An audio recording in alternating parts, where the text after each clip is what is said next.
अस्सलाम वालेकुम, कैसे हैं आप सब लोग। आपको मेरे चैनल कुकिंग कॉर्ड के अंदर खुशामदीद। और आज की ये बेहतरीन सी रेसिपी पाए गोश्त यानी नल्ली के साथ मैं आपको बनाना सिखाऊंगी। बिल्कुल तमाम ट्रिक्स एंड टिप्स बताऊंगी कि नल्ली को हम किस तरह पकाएंगे, गोश्त को हम कैसे गलाएंगे, किस वक्त गलाएंगे।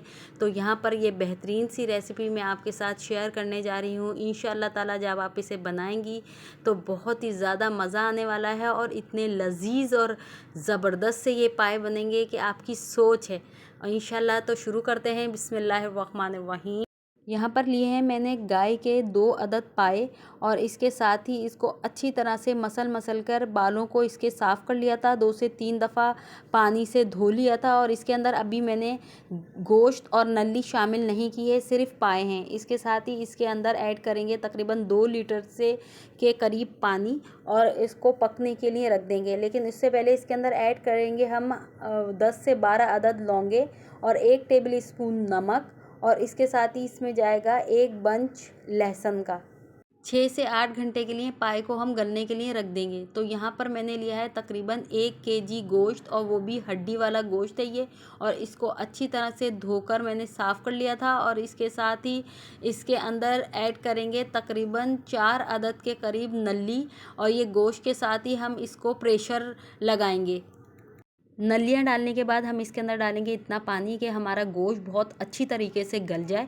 और इसके साथ ही इसके अंदर ऐड करेंगे तकरीबन 1 टीस्पून के करीब नमक आप अपने टेस्ट के हिसाब से भी डाल सकते हैं। तो इसके साथ ही इसको हम प्रेशर लगा देंगे तकरीबन सीटी तो गोश्त गलने तक। तो यहाँ मैंने 15 मिनट के बाद जब सीटी खोली थी तो हमारा गोश्त गला नहीं था। नलियाँ हमारी 15 मिनट में गल गई थी। नलियाँ मैंने रिमूव कर दी। इसके बाद दोबारा से सीटी लगाई और हमने गोश्त को अच्छी तरीके से गलाया और उसका पानी खुश्क किया और अच्छे तरीके से इसको भून लिया। तो यहाँ पर जो हमारा गोश्त है रेडी हो चुका है। तो इसके साथ ही अब हम तैयारी करते हैं अपनी ग्रेवी की। पाए गोश्त की ग्रेवी किस तरह बनेगी। तो यहाँ पर मैंने लिया तकरीबन 1 कप के करीब तेल और इसके साथ ही इसमें तकरीबन 1 कप ही प्याज मैंने स्लाइस करके काट के डाल दी थी।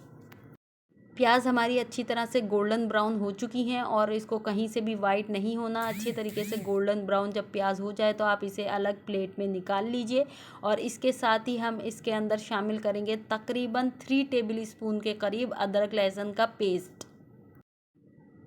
अदरक लहसुन का पेस्ट को तकरीबन हम 30 सेकंड के लिए सोते करेंगे। जैसे हम आपको बताते हैं थोड़ा सा फ्राई करेंगे ताकि इसकी महक जो है वो निकल जाए।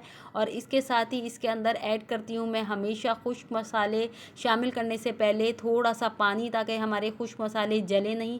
तो यहाँ पर मैंने खुश्क मसालों को शामिल करने के लिए पानी ऐड कर दिया है। और इसके साथ ही जाएगा इसमें 2 टेबल स्पून पिसी हुई लाल मिर्चें, 2 टेबल स्पून पिसा हुआ धनिया और 2 टीस्पून हमारे पास जाएगा हल्दी पाउडर इसके अंदर।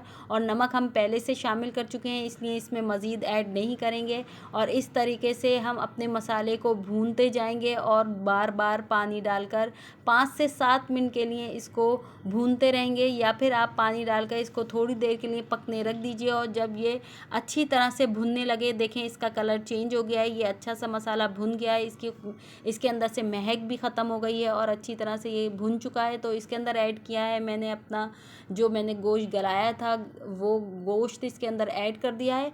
तो इसके साथ ही इसके अंदर जाएगा जो हमने पाए गलाए थे, जो हमारे गल गए थे पाए, वो भी इसके अंदर ऐड कर दिए हैं। और इसके साथ ही इसमें छान कर मैंने वो यखनी भी ऐड कर दी है। तो तमाम चीज़ों को हम यहाँ पर अच्छी तरह से मिक्स कर लेंगे। और मिक्स करने के बाद मैं इसके अंदर मज़ीद जो शामिल करूँगी वो है वो वाली प्याज जो हमने ब्राउन करके निकाली थी, उसको तकरीबन आधे कप दही के साथ, दही खट्टा होना चाहिए, उसके साथ बहुत बारीक पेस्ट बना लेंगे। बिल्कुल भी प्याज दरदरी सी ना हो, बिल्कुल फ़ाइन पेस्ट बना हुआ हो। और वो इस पाए के अंदर शामिल कर देंगे ताकि हमारे पाए की ग्रेवी बहुत स्मूथी और वेलवेटी सी बने और बहुत मज़ेदार सी बने। तो इसके साथ ही मैंने यहाँ पर प्याज को पेस्ट बनाकर इसके अंदर शामिल कर दिया है। और इसके साथ ही मैं इसको तकरीबन 15 से 20 मिनट के लिए अपने पाए गोश्त को दोबारा से दम वाली आंच पर पकने के लिए रख दूँगी। 15 से 20 मिनट के बाद मैं इसके अंदर शामिल करूंगी हाफ़ टेबल स्पून गरम मसाला पाउडर। और इसके साथ ही इसके अंदर जाएगा कुछ हरा मसाला और उसमें जाएगा जूलियन कटिंग में कटा हुआ अदरक और 3 से 4 कटी हुई हरी मिर्चें भी हम इसके अंदर ऐड कर देंगे। हरा धनिया हम अभी ऐड नहीं करेंगे क्योंकि ये थोड़ा काला पड़ जाता है। इसलिए इसे गार्निशिंग के वक्त ही ऐड करना चाहिए। तो यहाँ पर मैं मज़ीद ऐड करूँगी वो वाली नलियाँ जो मैंने गोश्त के साथ गलाई थी। अगर आप गोश्त को हांडी के अंदर गलाएंगे तो इन नलियों के गलने का टाइम तकरीबन 1 घंटा है। 1 घंटा से 1.5 घंटे तक ये नलियाँ गल जाएंगी और गोश्त को आप मज़ीद देखकर गला लीजिएगा कि आपका गोश्त कितनी देर में गलता है। इसके बाद आप उसको चेक करके मज़ीद गोश्त को गला लें। गोश्त पाए गोश्त के अंदर बहुत ही हलवा सा गलना चाहिए, यानी बहुत ही नरम होना चाहिए, इसलिए मैंने मज़ीद उसकी सीटी लगाई थी। और नलियाँ बहुत नरम होती हैं इसलिए मैंने उनको पहले बाहर निकाल लिया था। हरे मसाले और नली को सिर्फ 5 मिनट के लिए उस वक्त दम लगाइए जब आपको पाए गोश्त सर्व करने हो, ताकि नली का गूदा बाहर ना निकले। और इसके साथ ही बेहतरीन से पाए बहुत ही मज़ेदार बनकर तैयार होंगे। तो अल्लाह हाफिज़।